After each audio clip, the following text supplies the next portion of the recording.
muddo kadib waxaan ka tagi doonaa Malaysia muddo kadib waxaan ka tagi doonaa saaxiibadeeda muddo kadib waxaan ka tagi doonaa asxaabteeda maanta ay noqotay in aan ka tago Malaysia oo aan u safro dhulkayga hooyo dareenkayga lama soo koobi karo dib uu yahay safarka waqti dheer la galaa diyaaradaha way isbedelayaan rafaad badan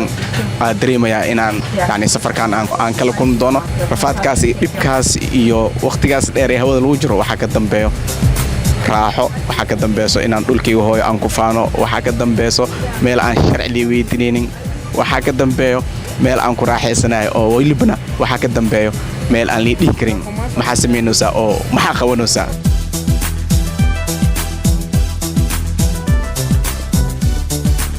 tan xigtana waxaan u mahadcelinaa asxaabtii quruxda badan ee marba maalin ka dambeys aan barnay dhamaantiin waa maasantiin all of them asxaabta walaalaha dhammaan ee Malaysia waqti qurux badan aan ku wada qaadanay from 2012 until now aad iyo aad ay u maasantiin mudnaanta ugu dambeys waxaa siin doonaa insha Allah safaaradda Jamhuuriyadda Federaalka Soomaaliya ee dalkan Malaysia oo iyadana ma sha Allah lixaad weyn ka geysatay yani safarkayga dhammaan mas'uuliyiinta waa maasantiin I can't wait to see my homeland مقبلنا ندعنا مقدشة ومرايدني مقبلنا ندعنا مقدشة ومرايدني Addis Ababa ayaa jooga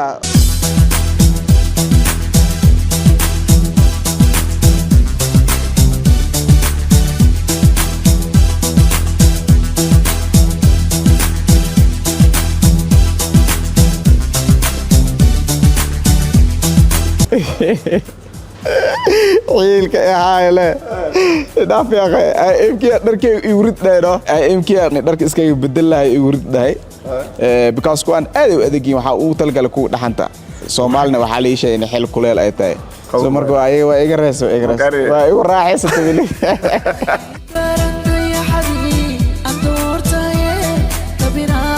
مش وحمد المرة جايز هذا أنا نحسن بحيرة يا هرسن ما أخان وح حاجة عن كل من دونه أنت سو خلق إسوجيسو أنت سو خلق إسو دبيسو أنت سو خلق أريكت I don't know سيد أدريم دونه ويل بنا I don't know سيد أدريم دونه أربوركي شلي لأي سو قاضي أنا دعوها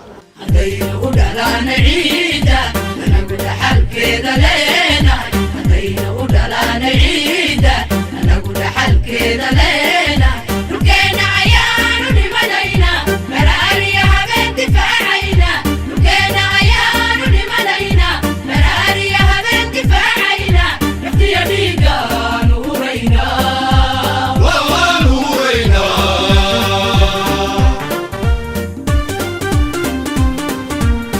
الحمد لله على كل حال ساعدين كتب يا كارسن سفركي ku aadana dhanka ay Muqdisho waa suuq la'ahay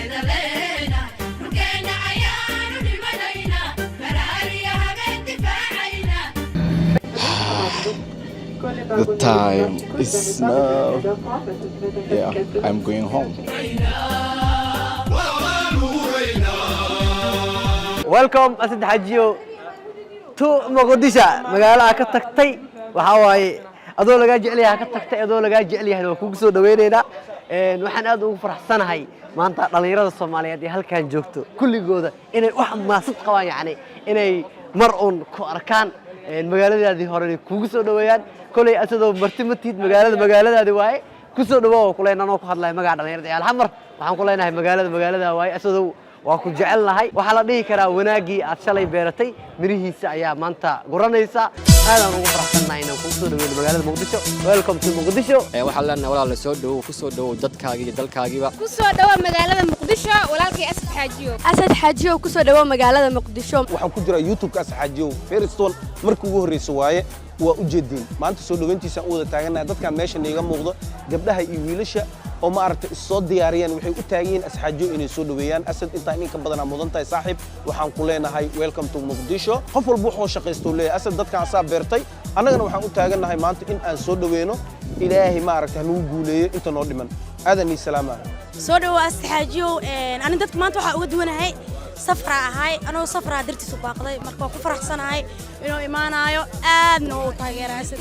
soo dhawaado asad xaajiyo ku soo dhawow dalka hooyo welcome asad xaajiyo walaalkay macaan banaankan waxa u taaganahay oo saakin la hada qorraxda u taaganahay adoo wili soo duulin wax kala ma ahan jacayl lagu qabo qorraxda xataa madreemoon believe me marka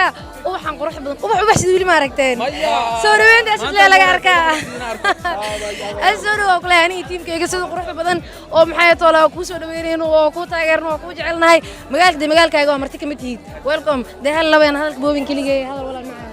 حاواي وكسب لي أنا فهمت أنك وارجع إن شاء الله وحاواي تدخل جعل سوق لي أنا صرار في الديار وحاواي تدخل ليس بيب كرهتها موجودة صبود من فهمت بارش كل واحد درس براد إن شاء الله وحاواي أنت عود دينا وحاواي درست هذا واي ساقلاتنا تكون تاجنا وحاواي سودو براد إن شاء الله ضبنا كجعل هذه مش وذ بيح وحاواي إيتا هنا كسر موقع عوان كاي هذا الكيلو قدر كقدر سنوي هلا يا بنا فرحة إيتا هنا عوان كاي كسر موقع أنا كده حتى فرحة نوتها هي وحاواي سودو مركلي أنا أورت هذا هذا الأصور مسافات أنا ما تروح فيرنو عركة فيرنو يا ديارة واحد هل ديارة مرت حالة ديارة ما ديارة كلوا فهمتي السلام عليكم ورحمة الله تعالى وبركاته كمان توحى أتاجنا سودوين تدا only one محل حمد رزق أسد حاجيو صباح كلها welcome brother to you home كلها هاي حمد محل هذا مقالة لقى جعلي أنا قرنا كو جعل كسودوا ولكن قروح بدن مقالة هذا هو dad bas ma ahan wallahi waxay maraysaa shacbiyada maraysaa ma fahantay inta maanta soo dhaweeyso ma ahane inta magaalada jecel yahay dadkiisana ay jeclaadaan ilaahay jecel dadku ay jeclaadaan taas bee ma ahan soo xaleena hadaha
الحمد لله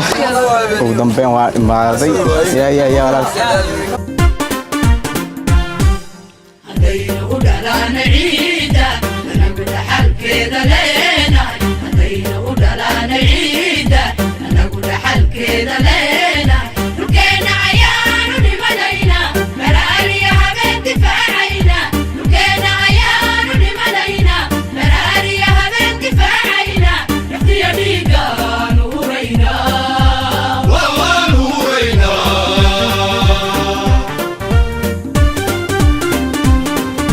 هدينا ودلنا عيدا أنا بدحل كذا لينا هدينا ودلنا عيدا أنا بدحل كذا لينا لقينا عيان ونملينا مراري يا حبيبتي فاعينا لقينا عيان ونملينا مراري يا حبيبتي فاعينا نفتي يا ديقا نورينا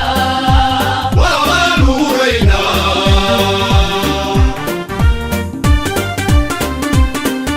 لما عندك يا قول إسرائيل نبتي ونسيح مينو لما عندك يا قول إسرائيل نبتي ونسيح مينو waa maalin aad u weyn waa maalin qiimo badan waa maalin ummadda Soomaaliyeed iyo dhammaan YouTube-ley iyo TikTok-ley iyo siyaasiyiinta Soomaaliyeed ee wasiirada xildhibaano soo dhaweynayeen maanta walaalkeen Asad Xaajiyo ogtihiin shakhsi qiimo badan ummadda Soomaaliyeed macno u leh inuu yahay waxa laga dareemi karaa soo dhaweyntiisii oo maanta meel kale istaago runtii la waayay waxaan leenahay Asad soo dhawaaw kuna soo dhawaaw magaalada Muqdisho dadku jecel qalbi ku jecel siyaasiyiintii shacabka Soomaaliyeed waa dad ku midaysan waana dareemi kartaa u malaynaa runtii wax walba waxaa kaaga filan soo dhaweyntaadii ilaa diyaaradii ilaa hadda aan joogno weli aeroboortkan gudihiisa ku jirno oo wasiirro iyo xildhibaano iyo ururka haweenka gobolka Banaadir iyo madaxdii gobolka banaadir gudoomiye ku-xigeenada kusoo dhaweeyeen iyo dhammaanba golaha wasiirada hadda garbahaaga fadhiyaan asad qalbiyadeena ku weyn tahay marka waxaa la dhahay mogtahay waxaa jiro xadiidka ahay tahabu wa taxaabu markii qalbiga la isku hadiyeeyo waa la isjeclaadaa waxaa waaye waxaad ka dareemi kartaa xadiid kale jiro dhahayo antum shuhadaa ullahi fi lardi macnaha waxaa markhaati laga yahay maanta ummadda soomaaliya markhaati ka tahay iyo adduun weynaaba intaba iyo alla subxaanahu wa tacaala oo markhaati ka yahay in qalbi wanaagsan dadkan dhan ay kugu yimaadeen qof gaar ahaan iyo gooni kugu yimid ma jiro intaan waa ummad soomaaliyeed oo midaysan oo ku jecel asidoo waxaan ka baqnaba inaad xilalkeeni qaadatidba asidoo soo dhawaaytaas waa kaftan nin dhalinyaro ah oo runtii taariikh iyo miisaan iyo sharaf iyo karti iyo dadnimo muujiyey kana turjumaya dhalinyarada soomaaliyeed dhabar adeegooda halgankooda nololeed si kastoo ay mataqaanaa xaal walba ay ku sugan yihiin asad wuxuu halkan ka baxay 12 sano ka hor dalka Soomaaliya ayadoo niman khawaarija arxan darro ah ay runtii u geysteen gaf maanta tan dalkiisa iyo khawaarijta waxaan tusaynaa in ummadda Soomaaliyeed dhalinyaradooda ay marna qoysanaynin mar walbana ay u taagan tahay isgarab istaag aniga dhalinyaro ahaan ayay ii taabanaysaa Asad Xaaji imaanshiisa waxay ii taabanaysaa qof waddo kasta oo Soomaaliya qof walba oo hadda Soomaaliya jooga iyo xaaladaha uu ku sugay markii la fiiriyo inuu rajo leeyahay Asad waa rajada ummadda Soomaaliyeed waa iftiin waa dad nin hammi geliyay shacabka Soomaaliyeed tusinayana Soomaaliya iyo dhalinyaradooda inaysan quusanin waxaan kaloo runtii aad ugu mahadnaqayaa Asad Xaajiyow dhalinyarada Soomaaliyeed sidoo u garab taagan yahay sidoo u soo saaray dadku waa laba nooc dadka qaarna waa ayaga ayaa is soo baxa dadka way hilmaamaan laakiin Asad taariikhda aan ku naqaano ku aragnay ku daawano runtii aan fanisna ugu nahay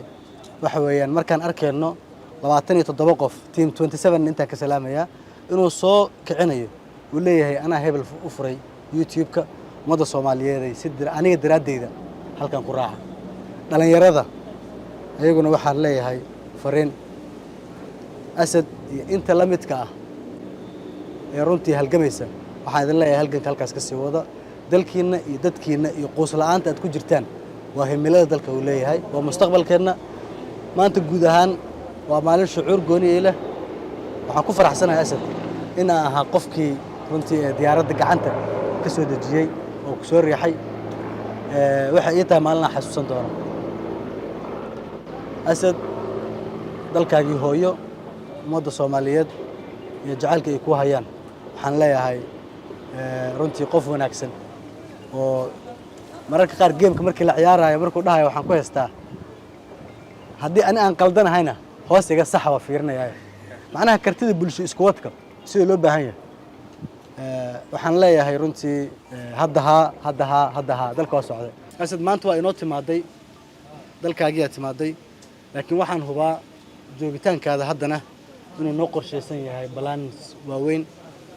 aan jecel lahay runtii in taqaana ummadda Soomaaliyeed si gooniyana maanta ito aan shacabka waqti ku siino galabta aad ku nasato kadibna anaguna iyo waxaan rajaynayaa iska daba joog invitation inay ku soo daba dhici doonto mas'uuliyiinta dalka ugu sarreysa iyo annagaba in ma taqaana si gooni aan kula kulmayno shacabkana aad u gudbin doonto runtii damiirkaaga iyo dareenkaaga dalka Soomaaliyeed oo haysid aadna aragtid dalka si ku jecel yihiin ku soo dhawo Asad markale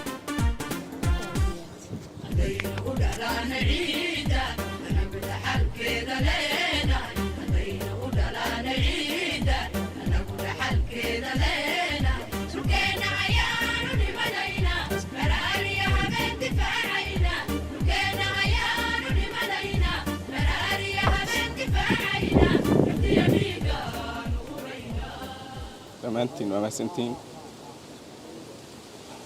qof walba wuxuu ka hadlaya Asad Xaajiyo laakiin 12 sano ka hor markaan inta ka tagay noo ambalaas saaran oo Cabdullaahi dhabarkii saaray dadka hadashay malaha Cabdullaahi insha Allah anoo dhaawacan qaaday haddana waa kana anoo bulshadadan i jeclihiin ay soo celisay baraada waxaa ku leeyahay mahadsan tahay inta ka horeyso waxaa halkaan aad iyo aad u mahadcelinaa dhammaan mas-uuliyiinta dowladda iyo team 27 dhammaan waqtigoodii soo horay soo dhaweynteeda waxaanan filin ayaa dhacay isla airportkan aad joogo 12 sano ka hor anigoo nolosha ka dhacay oo turaaji u surantay dhiig baxay ka tagay haddana waa kan waxaa ku soo laabtay